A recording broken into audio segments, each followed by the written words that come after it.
Hello, hello, hello, and welcome to Courageously Kind. I'm Maddie. And I'm Liz. We're twin sisters and best friends. Together, we share stories of especially kind humans doing especially kind things, in hopes that these conversations motivate and inspire you to be kinder to yourself and others.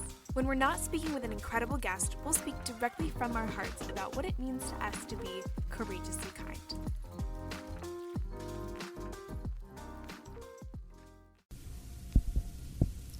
This week, we had the absolute honor and pleasure of speaking with Penn and Moses Street from Ragged and Funny Stories on Instagram.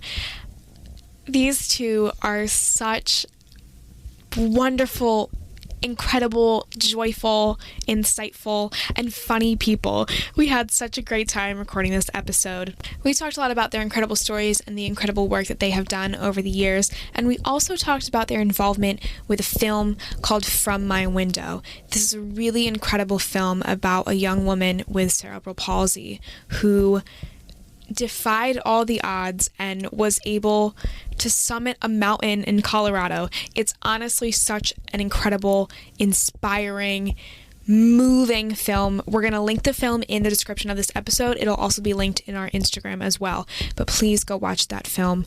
We talked to Penn and Moses about their involvement on the support team and what that was like climbing the mountain along with this young woman. So it's really incredible, really amazing. These two are just some of the best people we've ever met, and I cannot wait for you to hear this conversation.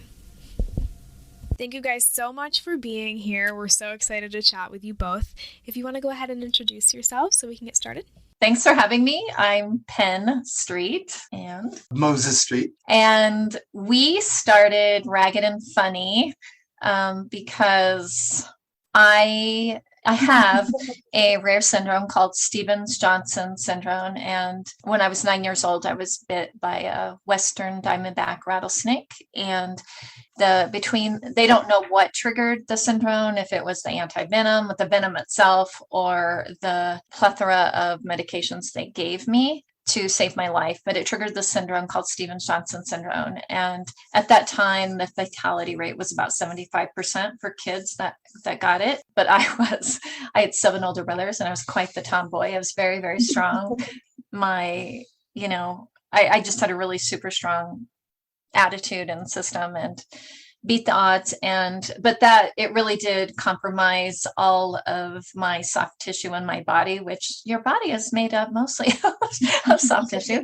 But the most obvious is my eyes. I'm totally blind in my right eye and then only have peripheral out of my left. But growing up, I really realized that the only way to get through life is if you see the sunny side as often as possible, be able to laugh at your mishaps and things like that, because it just makes life a lot easier. And then when I met this goofball 30 something years ago, it's definitely, he even pushed me more outside my comfort zone. And him and his daughter Chantry, when they would travel, they used to sing that song, the Ragged and Funny song. And so we just sort of as a family kind of adopted that song and still sing it. And our grandkids now sing it in the car. And so when COVID hit, like so many people around the world, I lost my career, my job and my career, and was feeling quite lost, like so many other people, which actually seemed to help, which seems kind of weird, but it kind of helped, like knowing I wasn't the only person. But we decided to buy a Sprinter van and hit the road. And because of my work, I have met just some really amazing, incredible people that have different barriers in their lives. And so we just started calling them, and we, just more at the beginning, just kind of checking in on them they were living all across the United States, and just saying, hey, how are you doing? And of course we would all end up laughing and stuff. But then Moses and I both really liked listening to podcasts. And I said, there's so many podcasts out there about like famous people, or maybe not necessarily famous people, but people who've done like incredible things like climb Mount Everest, or, sail around the world or, or even Paralympians, things like that. But the quote normal, I hate that word, but quote normal people, we have amazing stories too, but nobody ever gets to hear them. And I think people were really hungry for real stories about real people. And so we had this idea, we really want to start this podcast. And in the meantime, we were out traveling, taking pictures and things like that. And lo and behold, I got kind of scooped up by this amazing company in Colorado. And the first week they said, Penn, we want you to do a podcast for us. And so we ended up not doing the actual podcast, Ragged and Funny, because all my focus went in on work. But we still get to, meet amazing people, and we're still traveling quite a bit. And so Ragged and Funny is definitely still part of it. And, we interviewed you guys last year, and because we saw you on Instagram, and Moses was like, Ben, check out these sisters and they're doing amazing things. And so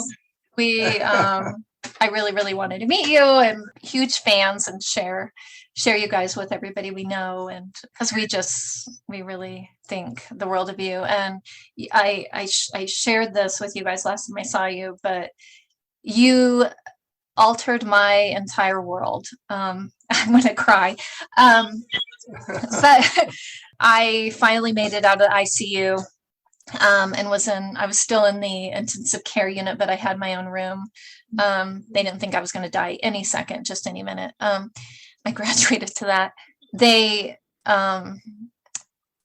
wanted me to sort of begin sitting up in bed and getting a little more active. And they pushed the little table over by my bed. And, I was a tomboy and very, nothing was safe with me. I had to investigate. And so I figured out the lid came up, which was cool. Yay, I found something cool. But when it came up, and I had more vision then, my vision was fuzzy, but not as bad as it is now. And I pulled up that, and there was a big mirror in it. And how I have told this stories, and I have told the story so many times, it's been published, and I've told this story to audiences of thousands. And before I met you, I would always say there was a monster looking back at me in the mirror.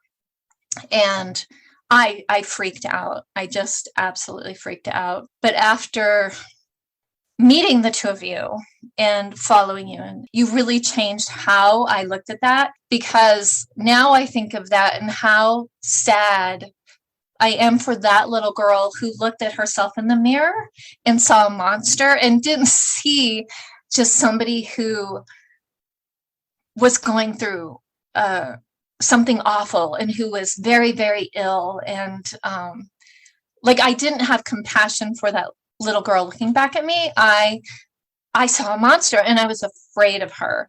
And that got branded in my brain to the point throughout my entire life, almost every time I look in the mirror, I see the monster. But you guys totally changed that for me. And sorry, I didn't mean to get emotional. You do this to me. Or even, when I met Moses, who's a photographer, he really changed how I saw myself. But I still, that story was always, I saw a monster in the mirror, versus until I met you. And it's like, no, I saw a little girl who had just been through a horrible trauma and was fighting for her life. It's totally different. So thank you for that. Yeah. And I think you do that for so many people you may never get to see or hear from. I know you do that for them. I'm one of gazillions, I'm sure. Thank you so much for saying that. You have no idea what that means to us. It's so encouraging. It's so inspiring. It keeps us going. So thank you so much. You're going to make me cry. and hopefully to lighten it up a little bit is first, I'm Moses, Penn's husband. And I'm the reverse of the cliche. Behind every great man is a strong woman. So it's behind every strong woman or great woman is a supportive husband. Yes. And what had a lot to do with that was for 25 years, Penn basically ran my studio and so supported me. And so then when digital was changing everything and we saw the writing on the wall and wait, we're not going to be able to make big money anymore, I thought, wait a minute. She supported me for 25 years. So I guess it's my turn to support her for 25 years. So that's basically my job now. And then because of what Penn was talking about, the irony or sad thing, I was tremendously attracted to her because she didn't look like everybody. Okay. And to me, I even read a term for it with movie stars now. Chalamet, who's in every movie this year, he's been branded as a guy who's not good looking, but still really sexy and cool. And so that's how Penn was for me, was her different eyes. I just thought that was the coolest thing ever. And that's what made her beautiful. And yeah, it played a lot in showing her, wait, you are really good looking. But then that deep psychological thing, that doesn't change overnight until how she just described it. You got to have the wake up moment. So that's basically, and then I guess it's because I still do it a little, but like we were talking earlier, my whole career was experiential portrait photography, so that you used photography to create an event. And in that event, it made the picture more interesting. And then once I discovered why people photograph badly, then it was like, wait a minute. Oh, and we were meeting lots of movie stars. And so movie stars, they look like us, okay, in real life. And like working at the Sundance Film Festival, it was really hard to spot stars because they look like us. And unless it's somebody that's unique looking, like Willem Dafoe,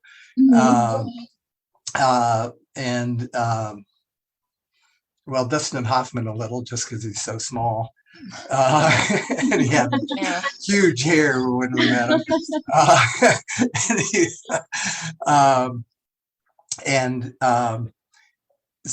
So that was then my focus is, wait a minute, you relate more. Oh, they're just making it big on about TikTok and Instagram now, how it's really hurting teenagers.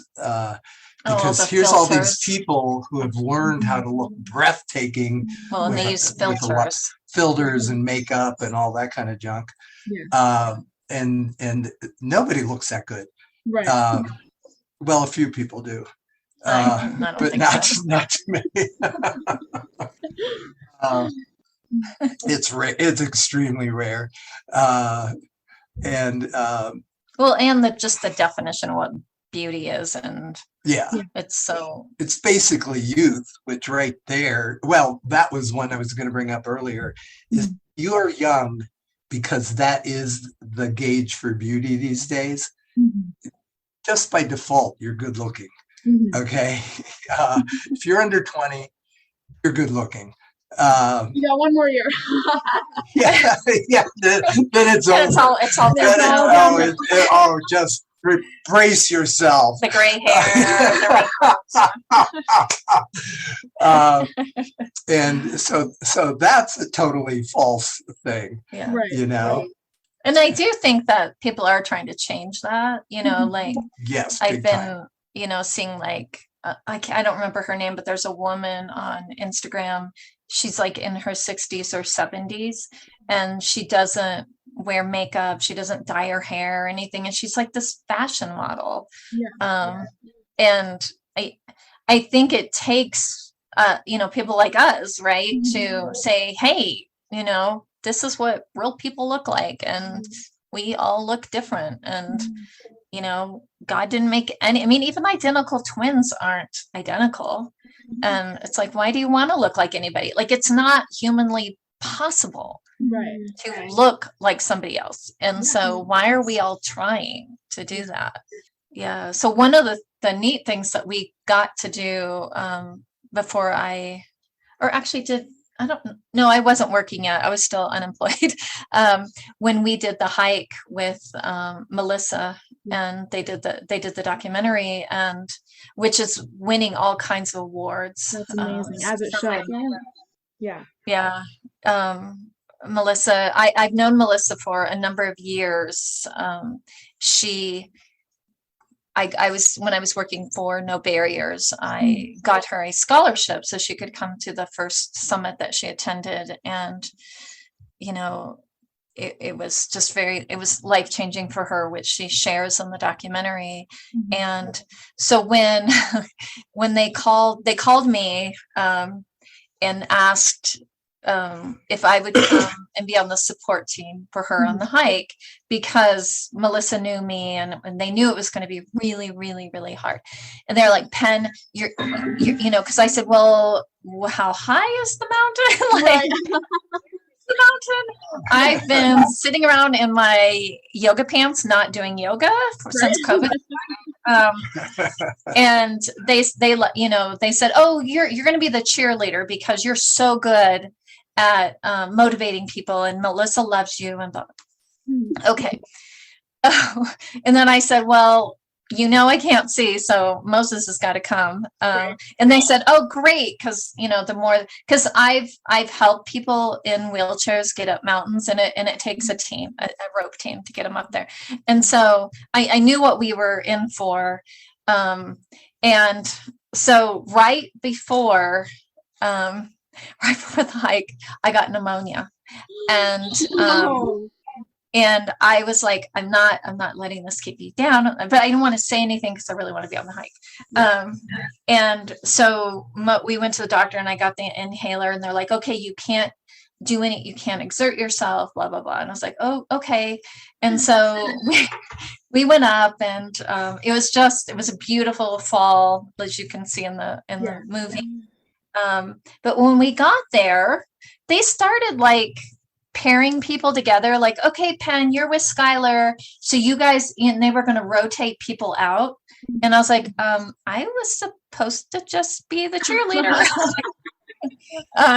But because of COVID, some of the people, I guess, couldn't come. And so Moses is like looking at me like, are you going to be able to do this? I was like, I don't have a choice. And I didn't want to say anything. But it really was just an amazing, amazing experience. Melissa, it was the hardest thing she's ever done in her life. But she's so brave, and just so, like, it's something she really, really, really wanted to do, and nothing was going to keep it back. And it was hard. It was so hard. And I know you can see part of that in the film, but being on the back end, it was really, really hard. Pushing and pulling, and Melissa just fighting for every inch, especially up at the top. It was so steep and so rocky. The only reason I was able to get to the top was because they were filming it. So they actually went really slow, because they would be like, you guys wait here, and the film crew would like run up ahead so they could get us. And I'd be like, oh, thank God. Okay, catch my breath.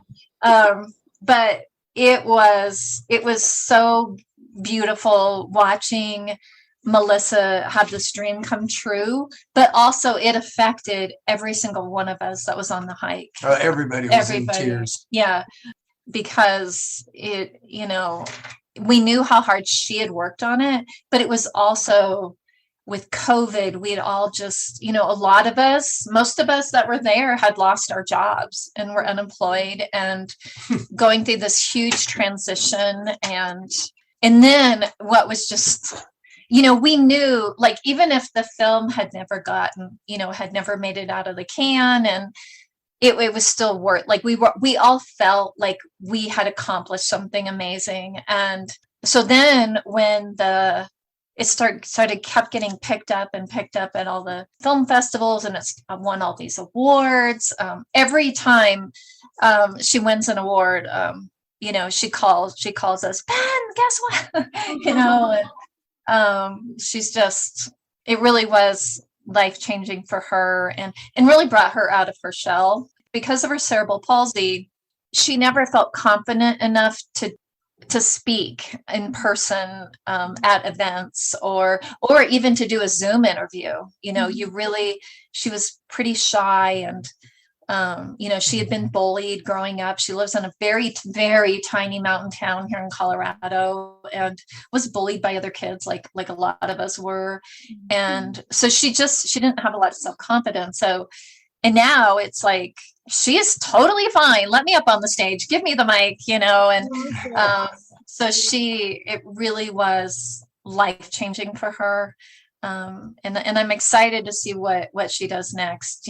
She's been talking with Eric Wymeyer about, she wants to kayak. And so they're trying to figure out an adaptive, kayak, so she can do that. And, but yeah, every time we're anywhere near her little town up in way, way, way up in the mountains, we always stop, and we go get ice cream, or we've been out to dinner a few times. So yeah, she's amazing. We all wanted to, because the mountain we climbed actually didn't have a name.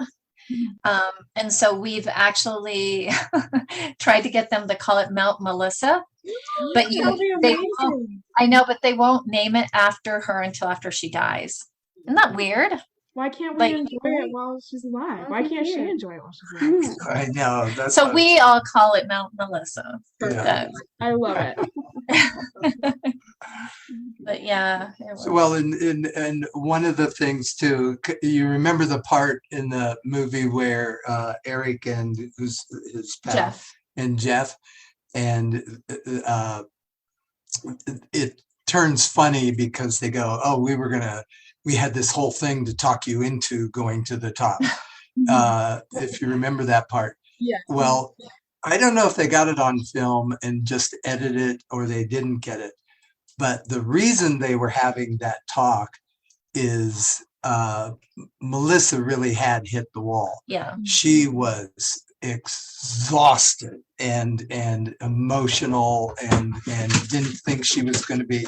I mean, if you saw her, you're just sitting there going, she cannot possibly make it this last about 300 yards, or I think it was, well, it felt further than that. I mean, it was the steepest, and everybody was tired, and there was no air for anybody. So it was a shock to everybody at that point when they start talking to her. They go, "Well, what are you going to do?" Yeah. And she just, that's the part that's getting me. But yeah, it was an incredible experience, and I'm so happy that we got to be part of it. We got to go to when it premiered at the Telluride Film Festival. We got to go up, and that was fun because we felt a little bit like superstars, because it was great. And that was one, definitely something I miss about working at No Barriers, is that interaction with just these incredible superhumans that I got to be part of. But I mean, I'm still, we're all still friends, and it's pretty cool. So we're doing this new thing where every time we have a guest on, we're asking them to share a kindness story with us. Now, that story you just shared was such a beautiful example of courage and of kindness, but are there any other stories that come to mind? Could be something where someone was kind to you, or you did something kind for others. Just a kindness story that you'd like to share. Well, nobody's ever kind to me. Yeah, because if you knew me better, I know kindness stories that he's done. Oh, so I could rat you out. Oh, I guess I could do that. Like, so when we lived in Estes Park, there was a home for like runaway teens that they could, it was sort of like a halfway house that they could come, that they had been, they had been abused, and were really trying to get their life back on track in a safe place, and kind of ignite that spark in them to go on to live the life that they want. And they were teenagers. And so, of course, when it came time for them to graduate high school, all the other kids were having their senior pictures done. And of course, these kids couldn't afford it. And it was a nonprofit running it. And so, they reached out to the local photographers. And I guess they didn't call us right away because they thought, well, Moses is so expensive. He's so well known. There's no way he'd do it. But the other photographers wouldn't do it because they were busy or whatever. And so but they called us, and of course Moses jumped on it and did all of them, and for free, and so that they had, senior portraits like that are so important, to all of us. So you are kind. Aww. Oh, and there's lots of them like that. He's very generous. Which is kind of a neat thing about him, though, is that when he does something like that, he doesn't think of that as an act of kindness. It's just, well, of course I would do that. Yeah, you gotta help people. Yeah. Going along with the photography, because part of the reason I was so excited to help the kids was I had, when that whole phototherapy came out of, like, I'm the guy that invented the glamour portrait for the everyday person. And so at the time, it actually scared me, but everybody I photographed went out and changed their life dramatically. And once they realized they were good looking. And then to put it a little deeper than that, you have the face that shows up in photos that you of course hate, but you have a face that you actually like, okay, no matter who you are. And so once you find that face that the person loves, and then you can show them how to do that face, or get into the mental emotional state that creates that. But everybody I was photographing went out and made a major career change for the better. And that was pretty scary. And so here I've invented that, wait a minute, you don't have to be a movie star to look good, because you look as good as any movie star on the screen. And if you knew what they knew, you could look good. And so it was, so you'd think, the glamour thing when it went national was horrible, but that was what it was. Oh, I can look beautiful. But what was more important was that once you realized you had a face you liked, it's a huge ego boost, positive ego boost. So you walk in, so it's, and so then people started coming to me kind of like to get saved. And then there's a lot more to it, but back to the girls, it was a case that I wanted to see that, well, if I was doing that for real, trying to help somebody, and it was always helping people to me, but and all those kids, it did make a noticeable jump. Which was pretty exciting. Yeah. And my life is just full of people being kind to me, and like I wouldn't be who I am today. So it would just be, I could sit here all day and talk about people being kind to me. But it's, I don't even know if I could, like, it was a few years. I have it's called a scleral lens in my good eye. Not great, but it's the better of the two. And it's called a scleral lens. It's a huge contact lens that sits on the sclera of the eye, and because of Stevens-Johnson syndrome, I don't have moisture in there, and because it affected all the soft tissue, my eyelids are like sandpaper, and I've had a gazillion surgeries to try to fix that. And so it came time where I needed a new lens, and my insurance through work had changed, and it was only going to cover, and they're super expensive, of course, right? Anything that super helps us is expensive.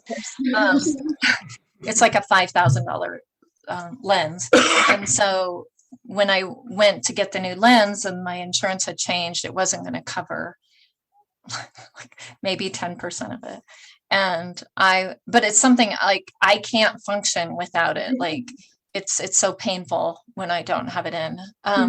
And I'm a Lion. I'm in the Lions Club, and that's just been part of my adult because they had helped me so much. Talk about kindness. They were there for my family when I got home from the hospital, and have been amazing to me. And so I was supposed to go to the meeting that day, and the amazing woman, Judy, who usually came by and got me, I called her and I said, I can't come to the meeting today.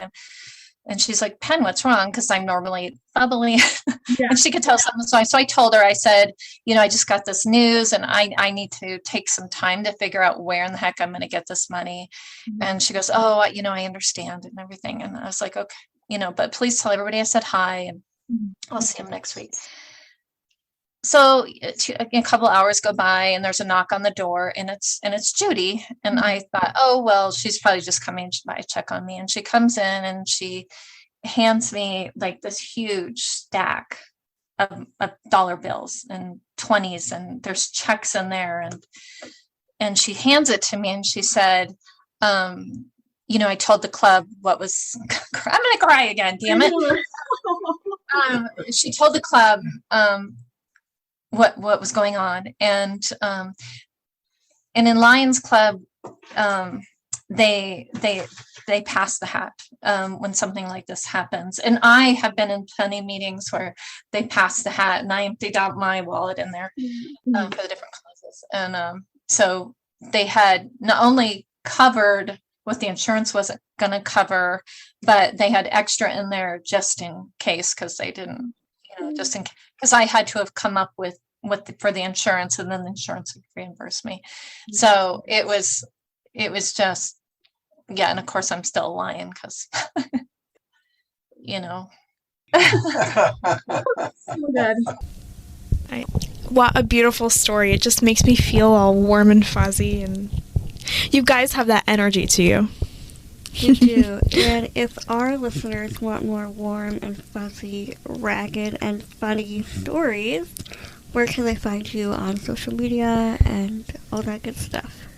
Yeah. So on Instagram, it's Ragged and Funny Stories. That's probably the easiest. It has our other social medias on there too. Perfect.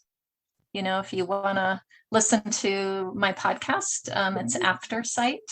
It's all one word. And it's, if that would be great. And it's on all the podcast platforms. So. Yeah, at the moment, it would be Penn's podcast, but on Ragged and Funny, we were debating back and forth how to do it. So at the minute, Ragged partially because we know that Penn and I, how would you put it? Our relationship is probably the number one thing in our life. Okay, to have a good relationship, so that kind of like they say that in a relationship, you're going to go through things that could break you up. Okay. And that if you can make it through 4 of those, then you become almost bulletproof. Well, Penn and I have been through way more than 4. And so our relationship is everything. And so Ragged and Funny is kind of a play on, we just like being together all the time. We like doing things together. And so then the things that we do when we're supporting each other. Yeah. so the photos and the videos and then videos of well, if I could jump in, and you can edit this if you want, but Because I want to talk about this. yeah, because it was a case of my prejudice on visual. Is I think it's Lauren. Oh, yes. And so when I met her, tiny, she's probably the size of a 6-year-old, had palsy, cerebral palsy, confined to a wheelchair. She eventually got what Stephen Hawking's had, so she could talk and write. Yes. And that kind of thing. Yeah. So the first thing that just super grabbed me about her is because you don't have control of your movements and the facial expressions and that kind of thing. But I'm looking at this kid, and she had to be mid-20s, and I'm thinking, she is breathtakingly beautiful, but you don't see it because she's just constantly in motion. But then I was doing the whole stupid thing that you guys are well aware of, sympathy and this poor kid. And if Lauren could have smacked him, she would have. Yeah, and she would have. And so here I was being all sympathetic. And so Penn was doing something with her at some meeting. Yeah. Well, it turns out that she owns 2 businesses and runs them. Wow. And I'm sitting there going, what? I've been such an idiot. Oh. Yeah, but people can do anything they want if they have accessibility, which we've talked about, Yeah. Oh, and that was leading into, so a lot of what you see on Ragged and Funny is showing me, because I do things that I'm supposed to be far too old to do, like skateboard and ski and all that kind of stuff. And then Penn, of course, does everything that you're not supposed to be able to do. And so it shows us doing those kind of things. Awesome. Yeah, and kind of like you guys, just trying to show the best of humans. And hope it sticks. Yeah, and we're on TikTok too, Ragged and Funny, on TikTok.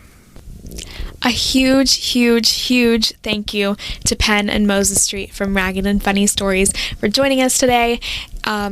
Go follow them on social media and check out that film that we talked about earlier. It'll be linked in the description as well as in our Instagram.